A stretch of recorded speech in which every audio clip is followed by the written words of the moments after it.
अप्रैल को चतुर्ग्रही योग। मीन में 4 ग्रहों की मंडली, 4 राशियों पर चतुर्ग्रही योग का कहर। 11 अप्रैल के बाद की पिक्चर देखिए सिर्फ धर्म ज्ञान पर। नमस्कार, धर्म ज्ञान के दर्शकों का स्वागत है। लेकर हाजिर हूँ क्या कहते हैं अब की बार की ग्रह चाल। और आज मैं बात करने वाली हूँ 11 अप्रैल को बनने वाला चतुर्ग्रही योग, और वो भी 4 ग्रहों की युति के चलते, जो कि मीन राशि में बनने जा रहा है। जी हाँ, 4 ग्रहों का जो एक दूसरे की जो कहने जो मिली भगत है, किस प्रकार से 4 चुनिंदा राशियों के लिए प्रॉब्लम्स खड़ी कर सकती है, उथल पुथल मचा सकती है। किन 4 चुनिंदा राशियों को मानसिक तनाव के साथ साथ स्वास्थ्य संबंधित दिक्कतें भी दे सकती हैं, आर्थिक हानि भी पहुंचा सकती है। 11 अप्रैल के बाद का समय किन 4 चुनिंदा राशियों के लिए थोड़ा सा खतरनाक साबित होगा।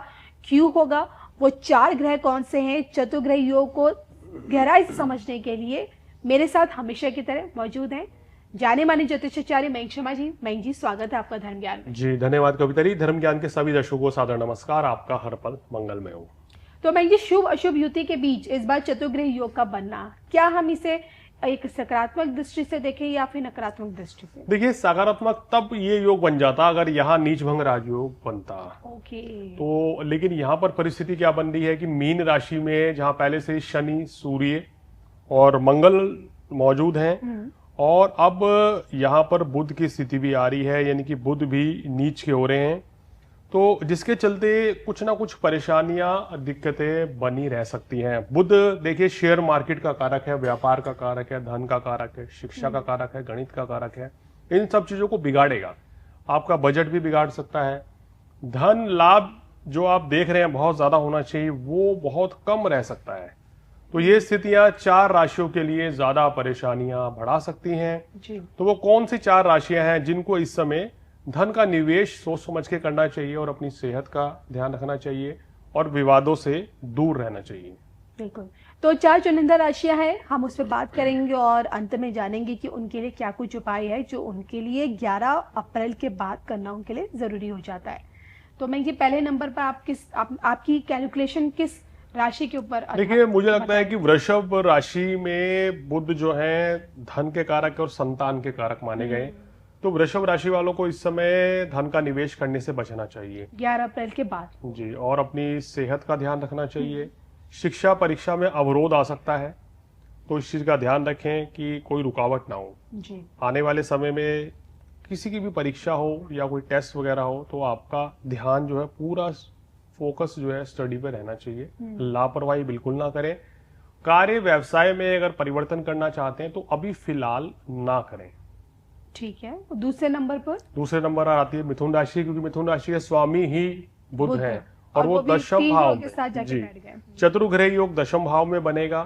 तो बुध की स्थिति आपकी सेहत के लिए थोड़ा ठीक नहीं है। सेहत संबंधी परेशानी रह सकती है। सुख में कमी करता है, क्योंकि बुध चतुर्थ भाव का कारक भी है। इस दौरान यात्राएं बहुत रहेंगी, वर्कलोड बहुत रहेगा ऑफिस में। कोशिश करें कि वहां किसी से मनमुटाव ना हो, क्योंकि वहीं शनि भी है, वहीं सूर्य भी, मंगल भी है, बुध भी आ गए। गलतफहमी पैदा हो सकती है, मनमुटाव हो सकता है। तो आपको ये बैलेंस बना के चलना है अपने ऑफिस के अंदर। साथ ही साथ धन का निवेश करने से भी बचना चाहिए। गणेश जी की आराधना करने से आपको विशेष लाभ मिलेगा। बिल्कुल। तो पहले नंबर पर देखिए आपने वृषभ राशि को लिया, दूसरे नंबर पर आपने मिथुन के बारे में बताया, तीसरे नंबर पर आपकी कैलकुलेशन क्या कहती है, किस राशि? तीसरे नंबर पर आती है दूसरी बुध की राशि, जहां बुध जो है उच्च के माने जाते हैं, कन्या राशि, जो कि बुध की मूल त्रिकोण राशि है। कन्या राशि वालों के सप्तम भाव में बनेगा। तो जीवन साथी के साथ मनमुटाव की स्थिति का बनना, बिजनेस में लॉस का होना या अल्प लाभ मिलना, लाइफ पार्टनर, बिजनेस पार्टनर के साथ कोई गलतफहमी पैदा होना, या क्रोध की अधिकता बढ़ना, या हम कह सकते हैं कि हमारे नर्वस सिस्टम को बुध कंट्रोल करता है, तो उसमें भी परेशानी रहेगी। आप बड़े भावुक रहेंगे, आपका मन जो है कहीं नहीं लगेगा। कहना चाहिए ना, हमारा कभी कभी ऐसी सिचुएशन आती है कि दिमाग काम नहीं करता, तो कहते हैं कि बुध कमजोर हो रखा है। तो ये स्थिति भी रहेगी। तो थोड़ा संभल के चलेंगे तो आपके लिए अच्छा है। कोशिश करें कि इस समय किसी को पैसा उधार ना दें, कोई नई शुरुआत ना करें। और इसी कड़ी में चौथे नंबर पर तुला राशि आती है। तुला राशि वालों के 6ठे भाव में ये योग बनेगा।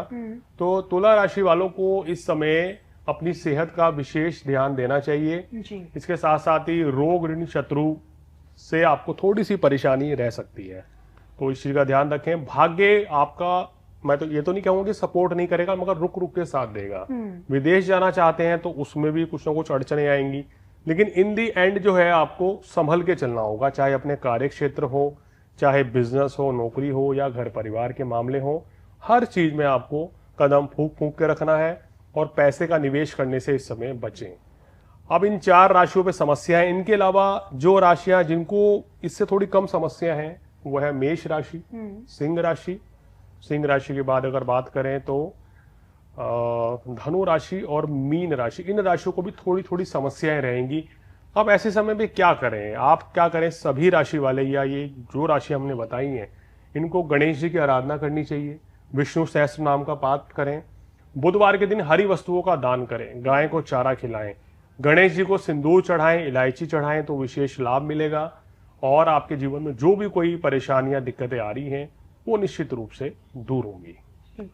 तो मैं जिसे जाना चतुर्ग्रही योग और वो भी 11 अप्रैल से जो बनने वाला है, 4 ग्रह जिसमें आपके मंगल भी आते हैं, सूर्य भी आते हैं, आपके शनि भी आते हैं और बुध।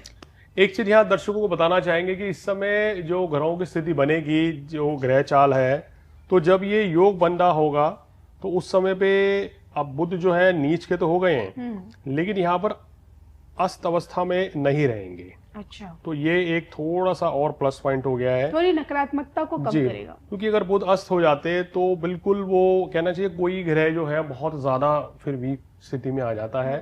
तो इस स्थिति में आपको क्या करना चाहिए कि जब मैंने बुध के उपाय आपको बताए, इसके साथ साथ आपको हनुमान चालीसा का पाठ करना और शनि चालीसा का पाठ करना विशेष बल देके जाएगा। जो परेशानियां, जो दिक्कतें आ रही हैं वो दूर होंगी। अब जिन राशियों को अगर शनि की ढैया या 7.5 चल रही है जी, तो उन राशियों को विशेषकर हनुमान चालीसा का पाठ और शनि चालीसा का पाठ करना आपके लिए बहुत अच्छा रहेगा।